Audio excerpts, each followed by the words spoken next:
La forma más eficiente para detectar el engaño no es simplemente ser, no es simplemente escuchar, no simplemente ser escuchas del testimonio del evaluado, sino más bien hacer ciertas preguntas al evaluado en lo que da su testimonio. A esto le vamos a llamar un engaño activo, en donde un engaño activo es un engaño que va a estar dado por ciertos retos, por ciertas preguntas que nosotros vamos a hacer como entrevistadores y que finalmente nos van a llevar a poder identificar ciertos elementos que puedan ser delatores del engaño. Ahora, para poder nosotros escuchar el engaño, para poder nosotros identificar ciertos elementos asociados con el engaño, si queremos material para escuchar, lo mejor será hacer las preguntas adecuadas para precisamente poder obtener esa información que estamos buscando. Lo peor que podemos hacer en una entrevista, cuando hablamos, por ejemplo, de un incidente como un robo, es llegar y preguntar directamente al evaluado: oye, ¿tú fuiste quien robó? Porque nos va a decir simplemente que no y ahí paró ya toda la entrevista. Este tipo de preguntas que son preguntas cerradas, cuya respuesta es tipo sí o no, está bien hacerlas en la entrevista, pero son las últimas preguntas que vamos a hacer. Las primeras preguntas que debemos de hacer durante una entrevista son preguntas tipo ambiguo. Preguntas ambiguas son preguntas abiertas, preguntas cuya respuesta podría ser una cosa u otra, pero además son ambiguas o podríamos decir subjetivas porque no queda muy en claro qué es lo que le estamos preguntando a nuestro evaluado. Una pregunta ambigua que bien podríamos hacer a nuestros evaluados podría ser tan simple como: oye, pensé que estaba compartiendo la pantalla. Están viendo mi pantalla, ¿verdad? Sí, Muy bien. Una pregunta ambigua que podríamos hacer a nuestro evaluado podría ser tan simple como: oye, ¿qué fue lo que pasó? Esa pregunta, por supuesto, podría interpretarse de diversas formas y de esa forma nosotros vamos a saber qué es lo que el evaluado tiene en su mente en este momento, cómo está conceptualizando la pregunta que le estamos haciendo. En este sentido, por ejemplo, cuando estamos ante un incidente, en alguna ocasión desarrollamos unas pruebas poligráficas y estas pruebas poligráficas las estábamos desarrollando por un asunto de presunta extorsión. Literalmente estaban llamando a la empresa para pedir dinero y si no se daba dinero, estaban amenazando con matar a pues directivos de la empresa. Entonces fue muy curioso porque evaluamos a muchas personas, recuerdo fueron más de 30, y la mayoría de las personas cuando les decías: oye, ¿qué fue lo que pasó? ¿Tú sabes por qué estamos aplicando estas pruebas? La mayoría nos decían porque pues están extorsionando a la empresa.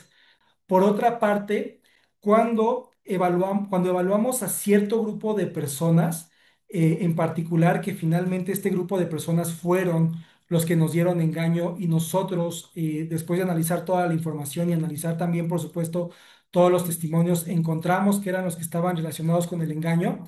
Ellos, a diferencia de los demás evaluados, aquí me voy a permitir aclarar el punto, ellos no nos dijeron estaban extorsionando, utilizaron más bien la palabra, están amenazando a los dueños de la empresa. Entonces, de esta forma, nosotros entendimos que para este grupo de personas que finalmente fueron los que estaban planeando precisamente esta presunta extorsión, esta presunta amenaza en contra de los directores, era pues para ellos una amenaza y que realmente ellos lo que buscaban no era tal cual matar a los directivos, sino lo que ellos estaban buscando y lo que querían ellos conseguir era que los directivos renunciaran. Ese fue un caso muy curioso y a lo que voy es que una pregunta tan simple como: oye, ¿qué pasó? Nos permite encontrar diferencias entre los testimonios y estas diferencias pueden contener por sí mismas cierta información. Ahora, otras preguntas que nos van a ayudar también a obtener mayor información y que también nos van a servir como claves de detección de engaño o veracidad y en este caso se asocian más al análisis del testimonio, a la información cognitiva que el evaluado nos dice en su entrevista, podrían ser, por ejemplo, preguntas no anticipadas, lanzar preguntas que el evaluado no haya planeado con antelación. Por ejemplo, si eventualmente estamos evaluando un caso como el que veíamos del testimonio grabado de robo de chofer, que le roban su unidad y demás, ¿ustedes qué pregunta no anticipada, es decir, qué pregunta piensan que el evaluado no se imagina que le podríamos hacer en relación a este robo del tractocamión? ¿Qué pregunta podría ser no anticipada para ese caso en particular?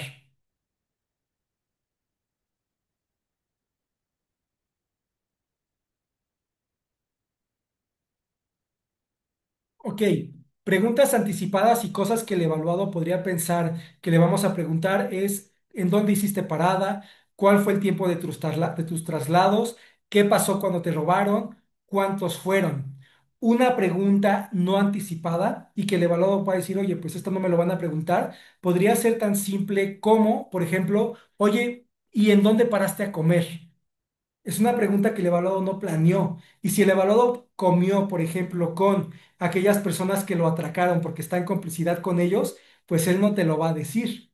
Y también una respuesta te puede decir, oye, ¿sabes qué? Pues no, no comí por demás. Ah, ok, se entiende. Oye, ¿y en dónde pasaste al baño? En qué momento fue cuando tú pasaste al baño en todo ese día? Esa será una pregunta, por ejemplo, no anticipada. También, muy bien, Paulino. Oye, ¿y cómo te diste cuenta cuántas personas eran? Esa es una pregunta no anticipada, es una pregunta que la persona no se espera que le vamos a hacer y que entonces en ese momento construir la información va a requerir de la memoria de trabajo y le va a requerir de un mayor esfuerzo mental. Y también es importante, hablando de preguntas, en una entrevista, evitar preguntas que sugieran una respuesta anticipada y sobre todo evitar preguntas de respuesta anticipada cuya respuesta sea no. Si nosotros le decimos a alguien, oye, entonces nunca has consumido drogas, le estamos facilitando el que nos diga no. Oye, entonces no has cometido un delito grave, le estamos facilitando que nos diga no. Entonces quedan totalmente prohibidas en este tipo de entrevistas las preguntas las preguntas cuya respuesta anticipada sea no. Y bueno, las preguntas abiertas se sugiere hacerlas al principio, comenzar con ambiguas y las cerradas sí las podríamos hacer hasta el final. Y en relación a las preguntas estructuradas, estas preguntas valen oro. Las encontré, nosotros en poligrafía las utilizamos comúnmente, sin saber que como tal nos referimos a preguntas estructuradas.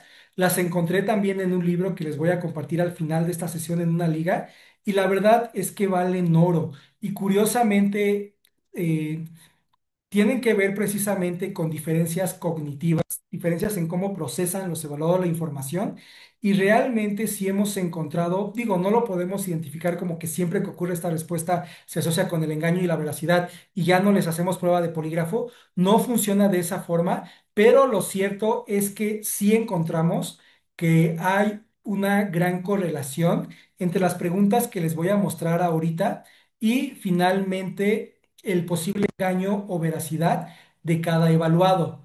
Por ejemplo, y estas son precisamente las preguntas estructuradas. Las preguntas estructuradas tienen un fundamento en la kinestésica.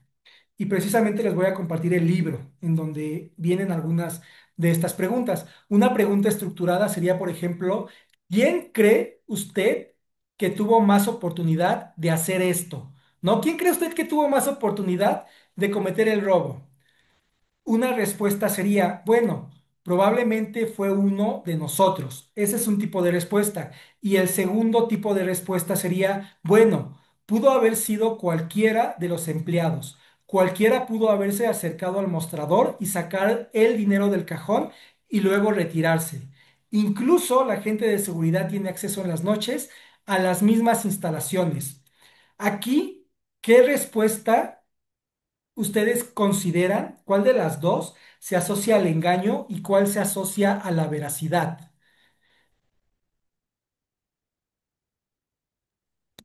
Ahorita respondo, Paulino, en relación a las 7 preguntas de oro. Con gusto. La primera es más veraz, ¿no? Según yo. ¿Ok? La otra es ¿Y, más, y más por qué engañosa. sería la primera se asociaría al veraz, David? Pues porque al final está aceptando que pudo haber sido uno de los que están ahí. La segunda busca, como decías, mandar la culpa a alguien más, ¿no? Justo, justo. La primera se asocia a un testimonio veraz. ¿Sabes qué? Pudo haber sido cualquiera de nosotros, ¿no? Entiendo que incluso sospechen. Y el segundo es, pues pudo haber sido cualquiera, ¿no? Puede que incluso ni siquiera estén investigando con las personas adecuadas. Ahora, en relación a las 7 preguntas de oro de la criminalística, Paulino, estas preguntas no son preguntas que tenemos que resolver cuando hacemos una investigación delictiva, ¿no? ¿Qué fue lo que pasó? ¿Quiénes son los implicados? La séptima pregunta de oro, por ejemplo, ¿por qué sucedieron los hechos? Son preguntas cómo pasó, dónde pasó. Son preguntas en las cuales sí tenemos que ahondar y tenemos que obtener una respuesta, pero ojo, las 7 preguntas de oro no sugiero hacerlas tal cual durante la entrevista. Si son preguntas que no tenemos que perder de vista, Paulino, son preguntas que sí tenemos que resolver al final o buscar resolver, porque la del por qué, por ejemplo, que es una pregunta de oro de la criminalística, yo digo que es la pregunta más difícil por resolver, ¿por qué la persona lo hizo? Es la pregunta más final por resolver, ¿no? Cuando alguien roba, oye, ¿por qué robó? ¿Le faltaba dinero? Quizá porque quería afectar a otra persona, quizá porque se le enfermó algún familiar.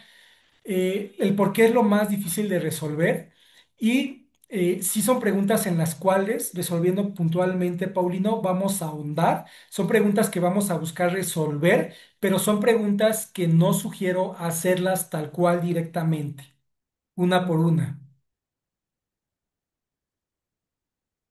Correcto, correcto, Paulino.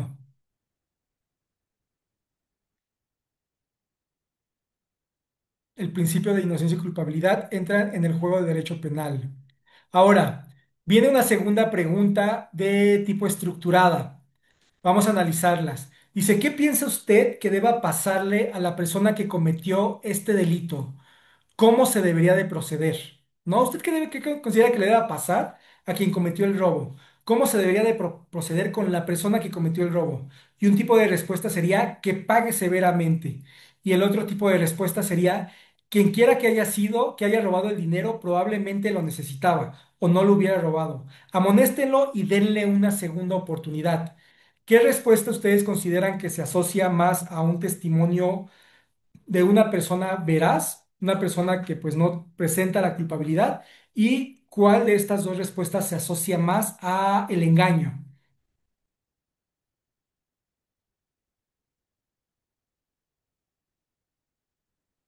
¿Cuál consideran que podría ser veraz y cuál engaño?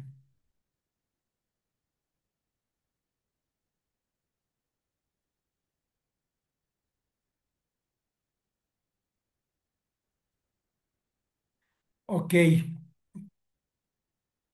correcto, Edgar. La segunda implicaría más bien el engaño.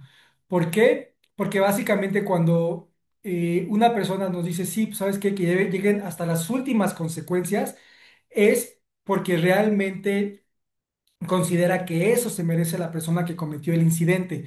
Por otra parte, una persona que nos dice, oye, pues es que deberían de pensar, posiblemente lo hizo por tal cosa, es porque esa persona puede que incluso esté pensando en sí misma y de algún modo está buscando defenderse. Entonces, la respuesta de engaño o de la persona que está relacionada, se está excusando, sería el segundo tipo de respuesta. Ahora, otra pregunta tipo estructurada. ¿Cree usted que el delito fue cometido? ¿Usted cree que realmente hubo la fuga de información? ¿Usted cree que realmente se cometió este robo? ¿O cree que nada más se haya perdido el reloj, por ejemplo, que se está investigando? Primera respuesta, no, no creo que realmente hayan sido robados los artículos, posiblemente los perdieron. Segunda respuesta, sí, pues que sí, sí, pienso que sí ocurrió el robo. ¿Cuál respuesta ustedes creen que se asocie al engaño y cuál respuesta creen que se asocia al veraz? ¿Cuál sería la típica respuesta de una persona veraz?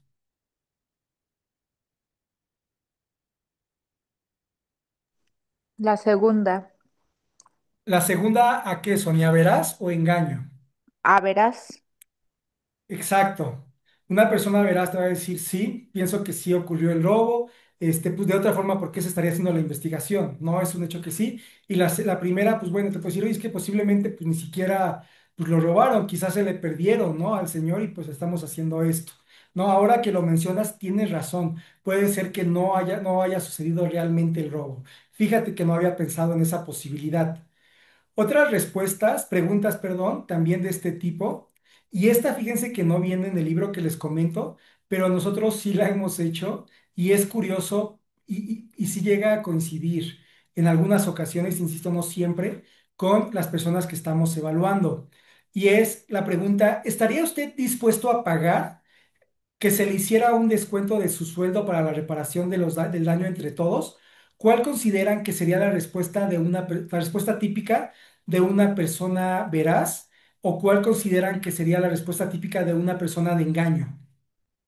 ¿Qué creen que nos va a responder? Oye, tú, Sonia, por ejemplo, ¿tú estarías dispuesta a pagar por el robo para reparar los daños y que a todos se les descontara parte de su nómina para, pues ya, como con ello resolver el incidente? ¿Cuál crees, Sonia, que sería la respuesta de una persona que no cometió, por ejemplo, el robo? Pues una persona que no cometió el robo, a lo mejor por apoyarte dice que sí, pero se le haría como de alguna manera que tendrían primero que investigar quién fue para que esa persona fuera la que reparara el daño. Ok, mira, tienes hasta cierto punto razón. Y quizá lo entiendo, porque también entramos en las diferencias que tienen que ver con las distintas personalidades. Pero curiosamente, comúnmente las personas que pues, no tienen que ver con el robo te dicen no, porque yo voy a reparar el daño. Y aquella persona que posiblemente esté implicada te diría, ¿sabes qué? Pues sí, ¿no? Si ya con eso vamos a cerrar, pues que a todos les descuenten y damos vuelta a la hoja. Entonces aquí curiosamente sería más bien al revés. Las personas de engaño te dirían que sí, que sin problema y que les descuenten a todos. Y aquella persona, verás, puede que incluso se encuentre molesta, oye, no, pues ¿por qué yo voy a reparar?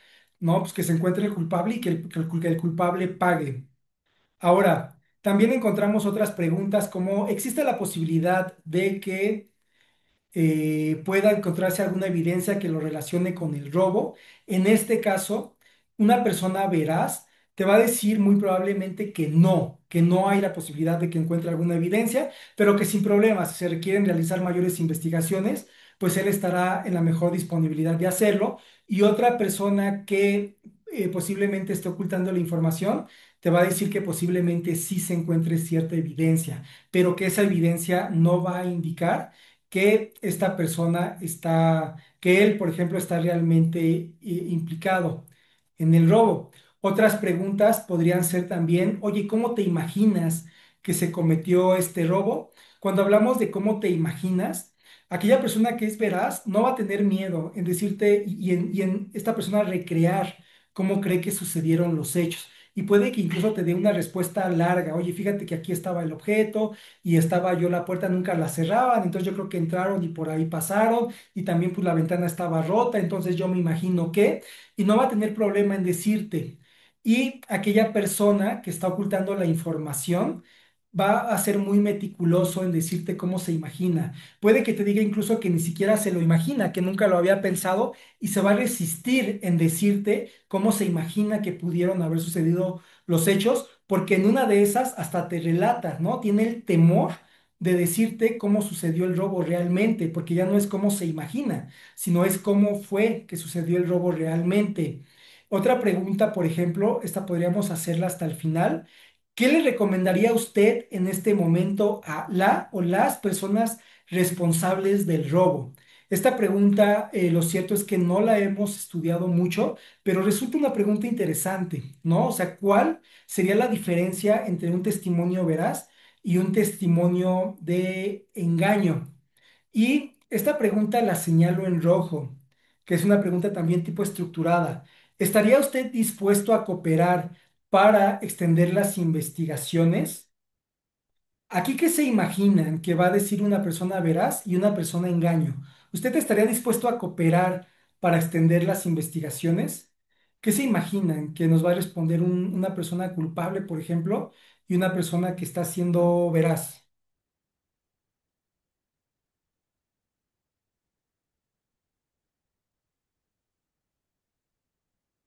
¿Cuál creen que podría ser la posible respuesta? ¿Qué persona nos diría, oye, ¿sabes qué? Pues que extiendan las investigaciones.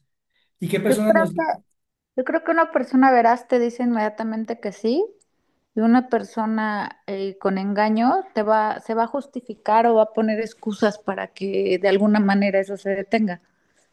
Justo, la tendencia sería justamente esa, Sonia, pero esta pregunta la pongo en rojo porque fíjense, y es bien curioso, que a veces las pruebas poligráficas las realizamos porque aquella persona en la que más confía el dueño, por ejemplo, de una empresa, aquella persona en la que más confía es la persona que cometió el robo. Y curiosamente, cuando una persona que cometió el robo es en quien más confía, por ejemplo, el dueño del dinero a quien le robaron el objeto, cuando más confían en esta persona comúnmente tiene grandes habilidades de manipulación.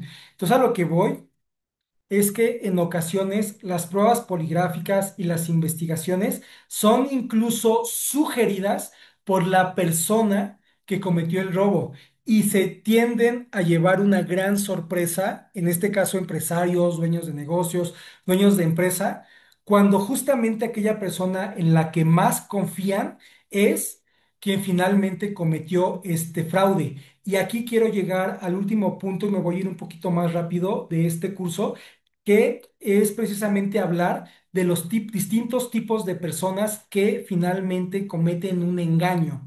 Y quiero que me respondan utilizando su micrófono. ¿Ustedes qué tipo de perfiles se imaginan que pueden ser los perfiles de personas que mienten, que dicen engaños? ¿Qué tipo de personas son las que dan un engaño? ¿Quién se atreve a dar una respuesta? Ya sea por... Ah, pienso, ay, pienso que yo pienso que las personas que engañan son personas muy seguras de sí mismas, con una personalidad un poquito, no sé si es extrovertido o introvertido, esas personalidades que son como muy atrapantes, te atrapan con la mentira, entonces siento yo que ese tipo de personas tienen ese, como eso. Ok, mira, y esta también fue una pregunta trampa.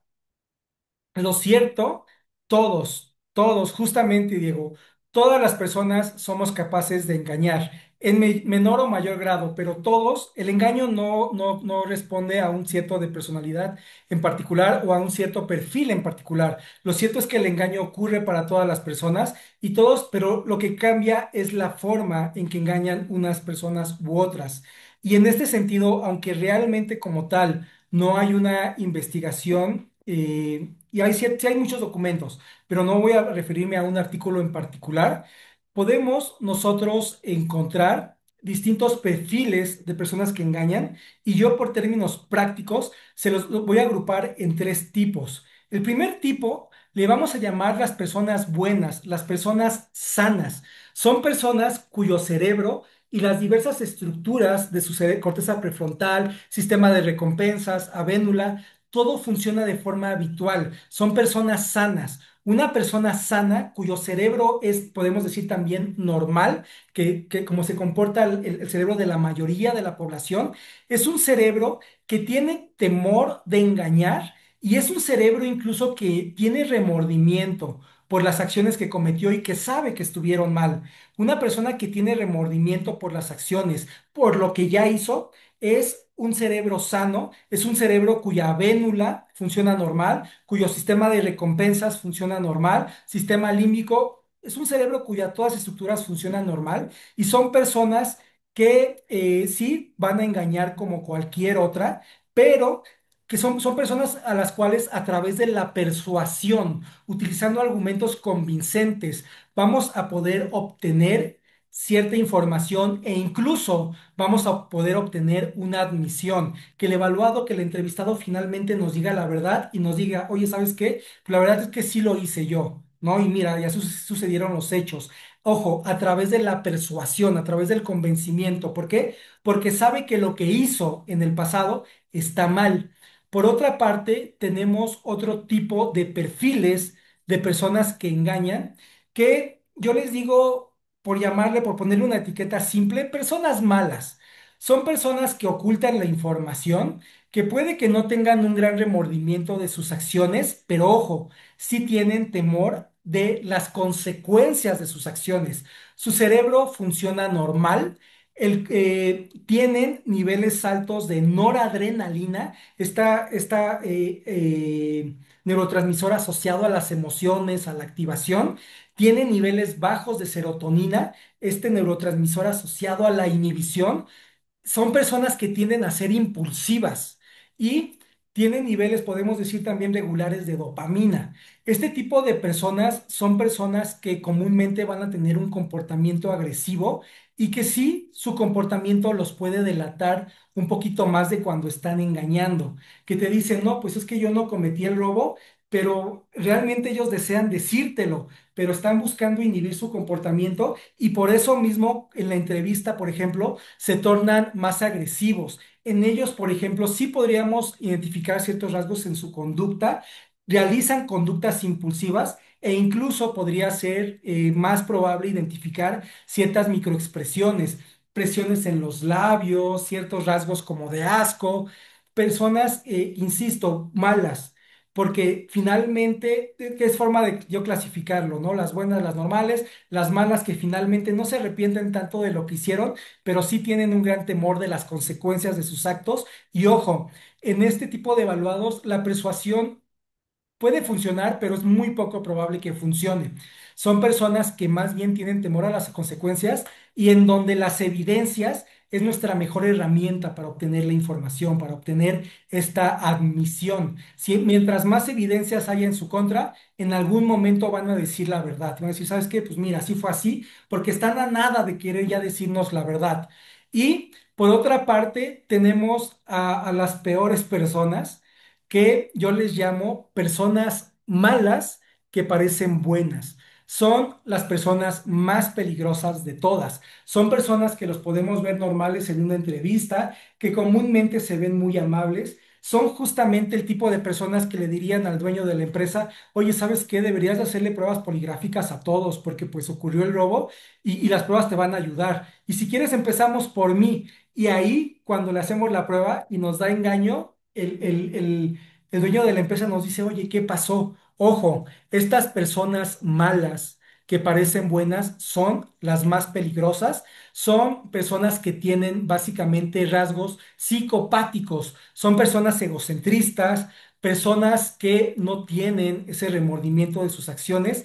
Lo cierto es que también muy probablemente no tengan un gran temor a las consecuencias de sus actos. Se dice que su corteza orbitofrontal se encuentra alterada e incluso otras estructuras, no hay problema, que todo el mundo, que mientras yo en mi casa esté tranquilo, no hay problema y que todo lo demás, que el mundo tiemble, que todo se incendie, mientras yo esté bien, no hay ningún problema.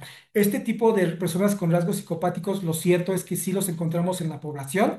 Se dice que de hecho aproximadamente el 10% de personas tienen rasgos psicopáticos y comúnmente, y me voy a permitir decirlo, son personas, por ejemplo, que tienen puestos altos en las empresas, también, por ejemplo, políticos, podríamos decir incluso algunos poligrafistas, ¿no? Podemos tener estos rasgos, psicopáticos. Otro distintivo de este tipo de personas con rasgos psicopáticos tienen una gran habilidad de manipulación y ojo, son el tipo de perfil que implica el mayor riesgo, porque otra característica es un pensamiento maquiavélico. No son personas que van a encontrar 1,000 pesos y se los van a robar. No, si encuentran 1,000 pesos, te los van a devolver para ganarte tu confianza, pero cuando tengan la oportunidad de robarse 2 millones de pesos, van a planearlo y van a cometer este robo. Entonces, las personas con rasgos psicopáticos son finalmente las más peligrosas y lo cierto es que sí, están en la población. Y de hecho, por ejemplo, podríamos decir los narcos. ¿no? Las personas que pertenecen a grupos delictivos y que liderean grupos delictivos son personas evidentemente que tienen riesgos psicopáticos. Ahora, yo también publiqué en el LinkedIn hace poco, el ratón, el hijo del Chapo, se declara culpable. ¿Ustedes cómo creen que una persona con rasgos psicopáticos sería capaz de decir la verdad, de dar una admisión? ¿Por qué el Chapo dijo y se declaró culpable?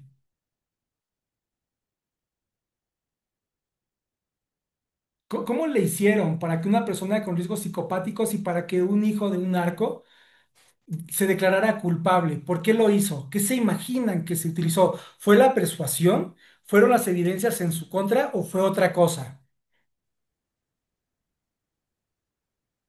¿Alguien se imagina? Yo creo que fueron las evidencias, como mencionabas hace ratito, como el tipo de personas que ya tienen ciertas evidencias, o sea, ciertas pruebas en contra de ellos y pues ya terminan aceptándolo. Ok, fíjate que aquí, Sonia, la verdad es que un psicópata o persona con rasgos psicopáticos, mejor dicho, porque no es lo mismo, no te va a admitir, aunque tengan un montón de evidencias.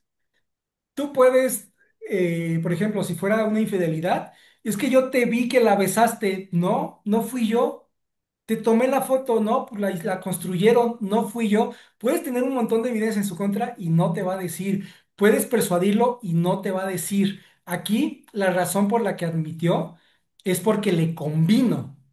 En este caso, lo que funciona para obtener una admisión con personas con rasgos psicopáticos no va a ser la persuasión, no va a ser las evidencias en su contra, va a ser la negociación. Si la persona encuentra que le conviene decir la verdad, es como te va a dar una admisión. Te la digo porque me conviene. No, no va a haber de otra. Y aquí a mí me gusta, y de hecho tenemos por ahí, estamos preparando este curso, me gusta más bien llamarle neuronegociación, o sea, cómo funciona el cerebro de estas personas, qué podemos decirle, dónde podemos encontrar la motivación que lleve a estas personas a decir la verdad. Con personas con rasgos psicopáticos, no importa el montón de evidencias en su contra, no importa tampoco qué tan persuasivos busquemos ser, solamente si le conviene, nos va a decir finalmente la verdad. Y con esto llegamos al final del curso y me voy a dar oportunidad de compartirles un videíto que dura poquitos minutos, muy pocos minutos. Y este video tiene que ver con el conocer. El conocer es el Consejo Nacional de Competencias Laborales. Me voy a permitir compartírselos.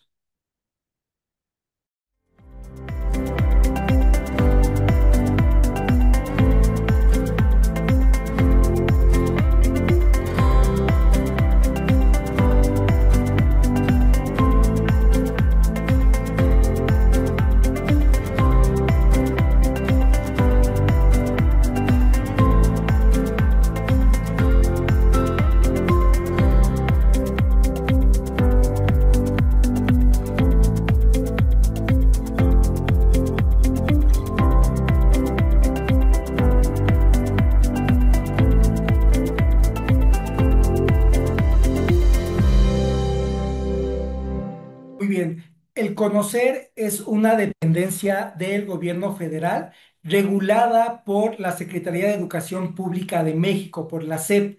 Y nosotros, me permito comentarles en este momento que ya como empresa contamos con la capacidad de certificar para la aplicación de pruebas poligráficas como poligrafistas a, eh, a poligrafistas, independientemente del país que sean, y también cabe mencionar, independientemente de en dónde hayan obtenido, por ejemplo, su certificación de poligrafista, nosotros contamos ya con esta capacidad de certificar a poligrafistas avalados por el conocer. Entonces, por ejemplo, si tú eres poligrafista, con mucho gusto sea poligrafista de la APA, de la EPA o de la IPA, con mucho gusto te podemos nosotros brindar esta certificación a través de un examen y también, por supuesto, si no eres poligrafista, te podemos brindar la capacitación requerida para que te formes como poligrafista y para que te obtengas esta certificación como poligrafista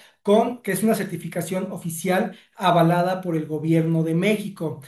También, ¿cómo funciona este esquema del conocer? Básicamente se realiza un examen preliminar, y también en este mismo examen te pedimos algunos documentos, y partiendo uno de los documentos que nos compartas, algunos por ejemplo pueden ser una certificación previa en poligrafía, y dos, los resultados en tu examen, te vamos a emitir una recomendación con respecto a si te podemos hacer una regularización y te podemos dar ciertas herramientas, ciertos módulos, ciertas materias para que te regularices y finalmente salgas bien en tu examen de certificación conocer para garantizar que obtengas la certificación. Por otra parte, si de plano no eres poligrafista y deseas certificarte como uno, también por supuesto te podemos nosotros brindar esa consultoría y esos cursos para que te formes como un poligrafista profesional. Y por otra parte, si cuentas con los certificados y por supuesto sales bien en tu examen preliminar, pues tendrás las puertas abiertas para obtener esta certificación conocer. No sé si tengan alguna duda, si quieran que revisemos algo un poquito más, alguno de estos temas. Cualquier duda, cualquier duda. De repente me fui rápido, de repente creo que fueron muchos conceptos. A mí me apasiona todo lo que tiene que ver con el cerebro, con neurociencias. Disculpen si de repente me metí demasiado, pero espero que se hayan quedado con mucho de este curso. Espero que utilicen las preguntas estructuradas, por ejemplo, y que esto les haya parecido interesante. No, mira, Cualquier, por mi parte, pues agradecerte la invitación a este curso y pues la verdad, pues sí, me gustó muchísimo y pues cuando tengas otros, invítanos. Cuenta con ello, cuenta con ello. Posiblemente el próximo va a ser de neuronegociación. Igual, si ustedes quieren que hablemos sobre algún tema más en particular, porque cada uno de los temas que revisamos creo que podría llevarnos 2 horas, ¿no? De repente nos vamos rápido. Hablar de la prefrontal nos podría llevar las 2 horas de la sesión o más. Hablar, por ejemplo, de los perfiles de personas que engañan, hablar del modelo que les mencionaba, el ADCAT, también nos podría llevar 2 horas. Hablar de estas estructuras corticales, todo lo que los pequeños temas que revisamos, los revisamos, digamos, fue una introducción. Si quieren que eventualmente en algún curso nos adentremos sobre alguno de estos temas, por supuesto estaré muy, muy abierto a sus sugerencias. Muchas Sí, gracias por el tiempo, Iván. al contrario, David, un gusto. Ustedes muchas gracias. Y la sesión va a quedar grabada por ahí, por si posteriormente quieren retomar algún concepto, va a quedar ahí para que lo vayan Listo. revisando con calma. Muy amable. Muchas gracias, Iván. Al contrario, ustedes muchas gracias. Alejandra, Gracias, saludos. Iván. Bye. Ustedes gracias, Alberto, un placer. Gracias, saludos, güey. Saludos, muchas gracias a todos.